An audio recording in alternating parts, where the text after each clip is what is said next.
اللہ اللہ یا ربی یا سیدنا عمر رضی اللہ تعالیٰ آپ مبارک ارشاد فرماتے ہیں لما كانت الليلة التي ولد فيها ابو بکر تجلى ربكم على جنات عدن فقال وعزتي وجلالي لا ادخلك الا من احب هذا المولود. فرماتے جس رات سیدنا ابو بکر صدیق رضی اللہ عنہ آپ مبارک دنیا میں تشریف لائے،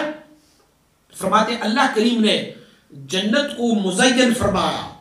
جنت کو، جنت عدن کو اللہ کریم نے مزین فرمایا، اور پھر رب کائنات نے یہ قسم اٹھایا، اللہ کریم نے قسم اٹھایا، مجھے قسم ہو میری عزت اور جلال پر کہ اے جنت تجھ میں کسی ایسے بندے کو داخل نہیں کروں گا مگر اس بندے کو داخل کروں گا جو اس نئے آنے والے بچے ابو بکر سے محبت کر لے. جو ابو بکر سے محبت نہیں کرے تو اسے اللہ جنت عدن میں داخل نہیں فرمائے گا. 7 جنتیں ہیں نا، اس میں سے ایک جنت جنت عدن ہے. جس رات کو ابو بکر صدیق پیدا ہوئے رب کائنات نے اسی رات جنت عدن کو بھی پیدا فرمایا، اور پھر جنت عدن سے اللہ کریم نے یہ وعدہ فرمایا اور قسم اٹھایا کہ مجھے میری عزت اور جلال کی قسم ہو کہ اے جنت عدن میں تجھ میں ایسی بندیوں کو داخل نہیں کروں گا جو اس مولود کے ساتھ بغض رکھتے ہیں، اور ہر اس بندے کو میں تجھ میں داخل کر دوں گا جو اس مولود ابو بکر سے محبت کرتا ہو، وہ جنت عدن میں داخل فرماتا ہے. حضرت جابر رضی اللہ عنہ آپ مبارک روایت فرماتے ہیں ایک دن ہم حضور سید عالم صلی اللہ علیہ وسلم مبارک کے دربار گوہربار میں بیٹھے ہوئے تھے. حضور نے ارشاد فرمایا ابھی تھوڑی دیر میں ایک ایسا بندہ آنے والا ہے. مصطفیٰ کریم صلی اللہ علیہ وسلم نے فرمایا ابھی تھوڑی دیر میں ایک ایسا بندہ آنے والا ہے کہ لم یخلق اللہ بعدی احدا خیرا منہ، میرے بعد رب کائنات نے کسی ایسے بندے کو پیدا نہیں فرمایا کہ جو آنے والے بندے سے بہتر ہوگا. میرے بعد اللہ نے کسی ایسے بندے کو پیدا نہیں فرمایا کہ جو آنے والا بندہ ابھی آ رہا ہے ہماری مجلس میں کہ اللہ نے اس سے بہتر فرمایا ہو. ولا افضل، نہ اللہ کریم نے اس سے کوئی افضل بندے کو پیدا فرمایا. وَلَهُ شَفَاعَةٌ كَشَفَاعَةِ النَّبِيِّينَ، اور وہ ایسے شفاعت فرماتے رہیں گے جیسے نبی شفاعت فرماتے ہیں، وہ بھی ایسے شفاعت فرماتے رہیں گے. حضرت جابر رضی اللہ عنہ فرماتے ہیں ہم انتظار میں رہے کہ یہ کون بندہ ہوگا کہ حضور ان کے بارے میں اتنے الفاظ ارشاد فرماتے ہیں. فطلع علینا ابو بکر، فرماتے ہم نے دیکھا کہ اچانک سیدنا ابو بکر صدیق رضی اللہ عنہ تشریف آئے. فقام النبی علیہ الصلوۃ والسلام فقبلہ، حضور کھڑے ہوئے ان کے لیے اور حضور نے اس سے بغل آپ کو گود میں لیا اور حضور نے اسے ماتھے پر بوسہ عطا فرمایا. سیدنا علی کرم اللہ وجہہ آپ مبارک فرماتے ہیں کہ حضور سید عالم صلی اللہ علیہ وسلم فرماتے ہیں ینادی منادن، قیامت والے دن ندا کی جائے گی، آواز اٹھائی جائے گی اور کہا جائے گا کہ این السابقون الاولون، سابقون الاولون کہاں ہے، اسے لایا جائے. فیقال من، یہ پوچھا جائے گا کہ وہ کون ہے. فیقال این ابو بکر، اللہ کی طرف سے آواز لگایا جائے گا ابو بکر کہاں ہے. فیتجلی اللہ له خاصہ وللناس عامہ، اللہ رب العزت سیدنا ابو بکر صدیق رضی اللہ عنہ کو تجلی خاص عطا فرمائیں گے اور دوسرے تمام مخلوق کے لیے تجلی عام عطا فرماتے رہیں. رضی اللہ عنہ آپ مبارک فرماتے اجتمع النبی صلی اللہ علیہ وسلم بجبریل فی الملأ الاعلی، شب معراج ملأ الاعلی میں حضور سید عالم صلی اللہ علیہ وسلم مبارک اور سیدنا جبریل علی نبینا علیہ الصلوۃ والسلام آپ مبارک. فقال یا جبریل هل على امتی حساب، پوچھا اے جبریل کیا میرے امت کو حساب کتاب دینا ہوگا، حساب کتاب یہ دیں گے اللہ کی بارگاہ میں. تو جبریل علیہ نبی علیہ وسلم نے فرمایا قال نعم، جبریل علیہ نبی علیہ وسلم نے فرمایا آپ کی ساری امتی حساب کتاب دیں گے مگر ایک بندہ ہے جو رب اس سے حساب کتاب نہیں لے گا. تو میں کون ہے؟ فقال ما خلا ابا بکر، سیدنا ابو بکر کے علاوہ ساروں سے حساب لیا جائے گا، ایک ہی ہستی ہوگی جس سے قیامت والے دن کوئی حساب کتاب نہیں ہوگا. اور کہا جائے گا یقال له یا ابا بکر ادخل الجنہ، سیدنا ابو بکر کو یہ کہا جائے گا اے ابو بکر جنت میں داخل ہو جا بغیر حساب کتاب. لیکن ابو بکر بھی تو لجبال ہے نا، ابو بکر کیا فرمائیں گے قیامت والے دن؟ آپ فرمائیں گے لا ادخلها معیا من احبنی فی دار الدنیا، میں اس وقت تک جنت میں داخل نہیں ہوں گا جب تک کہ مجھ سے پیار کرنے والے بھی میرے ساتھ داخل نہ ہوں گے۔ جس نے دنیا میں ابو بکر سے محبت کی رضی اللہ تعالیٰ عنہ، تو وہ قیامت والے دن، میں نے عرض کی پہلے حدیث میں کہ حضور نے فرمایا کہ وہ ایسے شفاعت فرماتے رہیں گے جیسے انبیاء شفاعت کرتے ہیں، ایسے شفاعت فرماتے رہیں گے۔ تو آپ فرماتے ہیں کہ اعلان ہوگا کہ آج ہر بندے کو حساب دینا ہوگا، لیکن ایک بندہ ہوگا جو بغیر حساب کے جنت میں داخل ہوگا۔ منادی کرائی جائے گی کہ ابو بکر جنت میں داخل ہو جا۔ ابو بکر فرمائیں گے میں اس وقت تک جنت میں داخل نہیں ہوں گا جب تک کہ وہ لوگ میرے ساتھ نہیں ہوں گے جنہیں مجھ سے محبت کی ہوگا، وہ بھی میرے ساتھ داخل ہو جائیں۔ اور سبحان اللہ، سیدنا عمر رضی اللہ عنہ باوجود اتنی عظمت کی اور باوجود اتنے کمال کے، آپ مبارک فرماتے ہیں آپ کا ایک آرزو خواہش تھی، فرماتے ہیں سیدنا عمر رضی اللہ عنہ نے فرمایا وجدت انی شعرۃ فی صدر ابی بکر، فرمایا میری خواہش ہے کاش میں ابو بکر کی سینے میں اگا ہوا ایک بال ہوتا، کیونکہ یہ سینہ تو ایسے سینہ نہیں ہے نا، یہ تو وہ سینہ ہے کہ ما سب اللہ شیئا فی صدر الا سببتہ فی صدر ابا بکر، اور یہ وہ سینہ ہے کہ جس پر غار حرا میں میرے اور آپ کے آقا صلی اللہ علیہ وسلم نے کچھ لمحات کے لیے اپنا سر مبارک بھی رکھا ہوا تھا آپ کے سینے میں۔ روایت تو موجود ہے کہ حضور سید عالم صلی اللہ علیہ وسلم نے سیدنا صدیق اکبر کے ران مبارک پہ، آپ کی زانو مبارک پہ سر رکھا تھا، اور یہ بھی روایت ہے کہ حضور سید عالم صلی اللہ علیہ وسلم مبارک نے کچھ لمحات کے لیے سیدنا صدیق اکبر رضی اللہ عنہ کے سینہ مبارک پر بھی سر مبارک رکھا ہوا تھا۔ تو سیدنا عمر رضی اللہ عنہ فرماتے وجدت انی شعرۃ فی صدر ابی بکر، کاش میں ابو بکر کے سینے پر اگا ہوا ایک بال ہوتا، اللہ مجھے وہ مرتبہ عطا فرما دیتا۔ حضرت حذیفہ رضی اللہ عنہ آپ فرماتے ہیں کہ حضور سید عالم صلی اللہ علیہ وسلم بارک ایک دفعہ فجر کی نماز پڑھنے کے لیے کھڑے ہوئے، تو فجر کی نماز جب اختتام پذیر ہوئی تو حضور سید عالم صلی اللہ علیہ وسلم بارک نے دیکھا تو سیدنا صدیق اکبر رضی اللہ تعالیٰ عنہ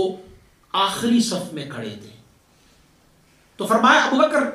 کیا آپ ہمارے ساتھ نماز میں شامل نہیں تھے؟ تو عرض کیا رسول اللہ میں تو پہلے صف میں تھا، وہ تو یار غار ہے حضر میں بھی اور سفر میں بھی، حضور سید عالم صلی اللہ علیہ وسلم بارک کے ساتھ ہوتے۔ تو آپ نے عرض کیا رسول اللہ میں پہلے صف میں کھڑا تھا، تو پھر آپ آخری صف میں کیسے گئے؟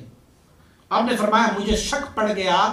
وضو کے لیے، تو حضور نے فرمایا پھر کیا کیا وہ منظر بھی بتاؤ۔ آپ فرماتے ہیں کہ میں پھر باہر نکلا،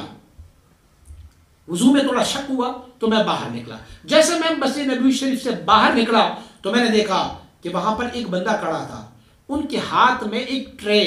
ایک تشت تھا، اور اس کے اوپر ایک رومال ڈالا گیا تھا۔ میں نے دیکھا اس بندے نے مجھے وہ رومال اٹھا کے دکھایا کہ پانی ہے وضو کر لے، میں وضو کرنے لگا، اس سے وضو کیا، وضو کے بعد ایک اور بندے کو میں نے دیکھا، ان کے ہاتھ میں ایک ٹاول، ایک رومال تھا، مندیل تھا، جس سے میں نے اپنی اعضائے وضو خشک کی اور واپس آ کے میں نماز میں شامل ہوا۔ تب تک یا رسول اللہ صلی اللہ علیہ وسلم آپ بھی کھڑے تھے، تو مصطفیٰ کریم صلی اللہ علیہ وسلم نے فرمایا فقال یا ابا بکر، اے ابا بکر آپ کو پتا ہے کہ وہ کون تھا، وہاں پر کیا کھڑے تھے، اور وہ پانی کہاں سے آیا تھا؟ میں نے کہا اللہ و رسولہ عالم، اللہ اور اس کے رسول عالم ہے، مجھے نہیں معلوم کہ وہ کیا تھا۔ آپ فرماتے ہیں کہ حضور سید عالم صلی اللہ علیہ وسلم نے فرمایا کہ وہ جو پانی تھا وہ تمہارے لیے آبی حیات سے لایا گیا تھا پانی، اور وہ جو بندہ تھا جسے آپ نے دیکھا وہ جبریل علیہ نبی علیہ السلام تھے، اور فرماتے ہیں رب کائنات نے تمہاری وضو کے لیے بندوبست یہ فرمایا، اور فرمایا وہ جو رومال لیے تمہارے پاس آیا وہ سیدنا میکائیل علیہ نبی علیہ السلام تھے۔ اور آپ فرماتے ہیں ابو بکر یہ بھی منظر دیکھو، فرماتے ہیں میں نے قرات ختم کی، اور قرات ختم کرنے کے بعد میں رکوع میں جانے لگا، تو حضور فرماتے ہیں کہ میرا کمر ہی جھک نہیں رہا تھا، میں ویسے ہی قرات کو طویل کرتا گیا، پھر میری کمر کو، فرماتے ہیں میں اس حکمت سے حتی آتانی جبریل، مجھے جبریل علیہ نبی علیہ السلام نے خبر دی کہ ہاں ابو بکر یتوضا، یا مصطفیٰ وہاں پر ابو بکر وضو فرما رہے اپنی نماز کو، قیام کو طویل کر تاکہ وہ بھی شامل ہو جائے۔ تکبیر، نعرہ تکبیر، نعرہ رسالت، نعرہ تحقیق۔ تو اللہ کریم نے سیدنا ابو بکر صدیق رضی اللہ تعالی عنہ کو وہ شان عطا فرمائے۔ حضور مصطفیٰ کریم صلی اللہ علیہ وسلم فرماتے ہیں جب میں لیلۃ المعراج میں جب گیا تو میں نے ساری چیزوں کی سیر فرمائی اور مجھے نا سورج دکھایا گیا۔ میں نے کہا سورج کا بھی تو دیکھ لوں، سورج کیا کرتا ہے؟ حضور فرماتے ہیں میں نے سورج کو دیکھا تو میں نے سورج سے پوچھا، میں نے کہا سورج یہ بتا کہ تو صبح وہاں سے نکلتا اور پھر یہاں ڈھلتے ہو تو یہ منظر کیا ہے، کیسے تم ڈھلتے ہو؟ تو آپ سورج نے مجھے جواب دیا، کہا مجھ میں رب کائنات نے کیا عجب نظام رکھا ہوا تھا۔ جب اللہ نے مجھے پیدا فرمایا تو پھر میں جیسے طلوع ہوا تو پھر میں ڈوبنے کا نام ہی نہیں لے رہا تھا۔ مجھ میں اچانک تکبر آئی، رب نے مجھے اتنا روشن بنایا ہوا ہے، اللہ نے مجھے اتنا بڑا بنایا ہوا ہے۔ اور آپ کو اگر سورج کی بڑائی کے بارے میں بتایا جائے نا تو سائنسدان بھی کہتے ہیں کہ سورج کی بڑائی کتنی ہے اور ان کے شعاعیں کتنی ہے۔ مشائخ فرماتے ہیں کہ سورج جو ہے یا تو چھٹے آسمان میں ہے یا پانچویں آسمان میں ہے۔ تو ہم یہاں گرمیوں کے موسم میں جب بیٹھ جاتے ہیں تو سورج کی تمازت ہمیں کتنا جلسا دیتے ہیں، اور اگر ہماری تھوڑی سی فارنہائٹ جو ہے وہ زیادہ ہو جائے تو بندہ جو ہے پانی ابل لیتا ہے اس پہ۔ تو اللہ کریم نے سورج کو جتنی جسامت عطا فرمائی تو سورج کہا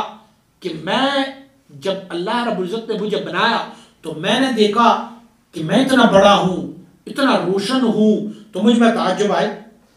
انانیت آئی، تکبر آئی۔ رب کائنات نے مجھے اس تکبر اور اس انانیت کی سزا دی، رب کائنات نے مجھے غروب فرمایا۔ آپ فرماتے ہیں حضور سید عالم صلی اللہ علیہ وسلم فرماتے ہیں کہ سورج نے مجھے کہا کہ اللہ کریم نے مجھے بحر میں غروب فرمایا۔ وہاں پر میں نے جب مجھے بحر میں غروب فرمایا تو پھر وہاں پر میں نے دو بندوں کو دیکھا۔ ایک بندہ جو تھا وہ کہتا رہا احد احد، اور ایک بندہ جو تھا وہ کہتا ہوتا تھا صدقہ صدقہ۔ ایک بندہ کہتا رہتا احد احد اور ایک بندہ کہتا صدقہ صدقہ۔ فَأَتَوَسَّلُ بِهِمَا إِلَى اللَّهِ تَعَالَى، میں نے کہا پروردگار یہ تیرے دو بندے ہیں اتنے برگزیدہ، یہاں بحر کے اندر بیٹھے ہوئے احد احد اور صدقہ صدقہ کی الفاظ کرتے ہیں، پروردگارہ ان دو بندوں کو میں تیرے بارگاہ میں وسیلہ بناتا ہوں، پروردگارہ میری اس خطا کو معاف فرما۔ فرماتے ہیں کہ اللہ کریم نے میری خطا کو معاف فرمائے اور اب نے پھر مجھے یہ کہ صبح میں پھر طلوع ہوتا ہوں، شام کو ڈلتا ہوں، پھر رب کرام اچھا۔ پھر میں نے عرض کی کہ پروردگار عالم یہ دو بندے جو ایک احد احد کا ورد کرتا ہے اور ایک صدقہ صدقہ کا ورد کرتے ہیں یہ کون ہے؟ تو اللہ کریم نے فرمایا یہ احد احد کہنے والا یہ میرا حبیب محمد مصطفیٰ ہے صلی اللہ علیہ وسلم، اور فرمایا والذی یقول صدقہ صدقہ، اور جو صدقہ صدقہ کی آوازیں لگاتا ہے وہ کون ہے؟ فرمایا ابو بکر صدیق ہے، وہ حضور کی یار غار ہے۔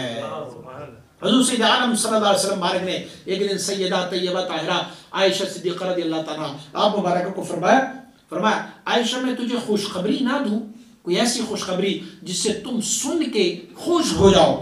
میں نے عرض کی یا رسول اللہ مجھے بتائیں کیا خوشخبری ہے؟ فرمایا ان اسم ابی کا مکتوب علی قلب الشمس، فرمایا آپ کے والد کا نام سورج کی دل پہ لکھا ہوا ہے، قلب پہ لکھا ہوا ہے، وَأَنَّ الشَّمْسَ لَتَقَابُلُ الْكَعْبَةَ كُلَّ يَوْمٍ، اور ہر دن سورج جو ہے وہ کعبۃ اللہ کے بالکل مقابل آ جاتا ہے، آمنے سامنے آ جاتا ہے۔ پھر کیا ہوتا ہے؟ وہ کعبۃ اللہ کو پار کرنے، اسے عبور کرنے سے اپنے آپ کو روکتا ہے، کعبۃ اللہ کی تقدس، کعبۃ اللہ کی بہتری کے لیے اپنے آپ کو وہاں سے جانے سے، ڈھلنے سے اپنے آپ کو وہ روک لیتا ہے۔ پھر ملائکہ اعظام نے اس میں زنجیریں ڈالی ہوئی سورج میں اور اسے کھچ کے لے جاتا ہے، اور یقول بحق ما فیک من الاسم، پھر اسے سورج کو ایک واسطہ دیا جاتا ہے، سورج پہ بھی جا نہیں رہا وہاں پر، تو پھر سورج کو واسطہ دیا جاتا ہے کہ اے سورج تجھے واسطہ ہو اس نام کا جو تیرے قلب پہ لکھا ہوا ہے، یہاں سے عبور کر جا۔ فرماتے سورج بھی تیرے والد ابو بکر کی نام کی لاج رکھ لیتا ہے اور وہ بھی وہاں سے پھر غرور